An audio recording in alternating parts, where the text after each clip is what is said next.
and welcome to another episode of Growth Hacking Secrets. I'm your host, Carlos A. Vasquez, and again, I wanted to say thank you so much for taking the time to listen to this podcast because I know you have a ton of options out there, and I'm grateful that you're even spending this little bit of time with me. So I want to go ahead and just dive into today's episode, and this one I call The Profit Machine Fundamentals, and this is a two-part series. This is part one because it's so full of information that I really want you to grasp that without you understanding this, you really minimize your chances of creating a winning, successful campaign for your business. And let's just go ahead and just dive right in. So the first thing I want to do is I want to talk about the mistakes that everybody tends to make. And I know I make this mistake. I'm not immune to it, but it's more likely because I'm testing something out. But for the most part, people don't realize they're making this mistake. And the mistake is that everyone has this tendency, whenever they have money to spend on advertising, that they go ahead and they spend as much money as possible to advertise how great their product is to a bunch of people that don't know them and they don't know what they're all about. Now, Ryan Deiss from Digital Marketer said it best. This, if you were to compare it to anything out there, this is like asking for marriage on the first date. I know you don't know me. I know you don't know what I have to offer, but trust me, what I can do for you is going to change your life. And you know what? Very well. You may be able to go ahead and change someone's life, but the reality is that you haven't earned any trust yet. So why would you expect someone to commit to you? But you know what? The reason why everyone makes this mistake is because in dating, you can go ahead and ask as much people to marry you and they say no and you move on. But in business and in marketing, every no just ends up costing us more money. Okay, so it is our job as a marketer, as a responsible business owner, to minimize the amount of no's and get more yeses. So let's try to understand why people say no and why it's so expensive to target these people. I learned this better from Frank Kern. Draw a circle, and a small part of that pie, let's say 3%.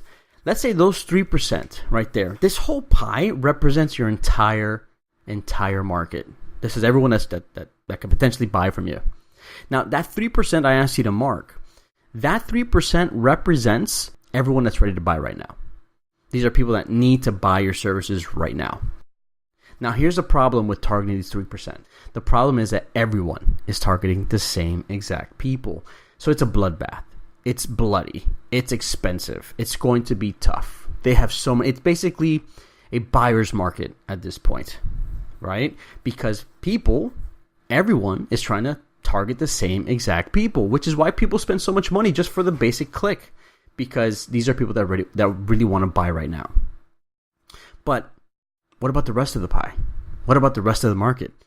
97% of the market is not being targeted, and if they are, a very small percentage of people are targeting these people. So it is our job to not focus on these 3% and focus on the 97%, because it's a lot easier to get more yeses from a 97% person than it is from a 3% person. So if we want to increase our chances of getting more yeses from the 97%, we have to understand that there are 6 primary stages that every customer goes through. First stage is called the suspect stage. And a suspect is someone that is interested in the subject matter and they're willing to look at more information, but they're not ready for a pitch. So if you try to go ahead and pitch someone at the suspect stage, you're most likely going to get a no. After the suspect stage, then there's a prospect stage. A prospect is someone that is aware that they have a problem or that there's a problem, and they're willing to give up their contact info in exchange for more information. But these people are not really ready for a pitch yet, but they're a little bit warmer. You've already earned some type of trust with them. Then you have a lead. A lead is someone that is considering making a purchase, but they just need to have some questions answered before they make that purchase. Then you have a buyer, someone that says, yep, I want to hire you for your services, or I want to buy this product because I believe that you can help me. So they want to share money and give you money for it. Then you have a repeat buyer, someone that is buying from you again. Then you have a fan. This is someone that is excited about your services and is excited about sharing everything about you to their friends, to their family, at the rooftop, whatever the case is. So The reason why these 3% of the people are giving a bunch of no's is because everyone is pitching to a bunch of suspects, and suspects are not ready for marriage.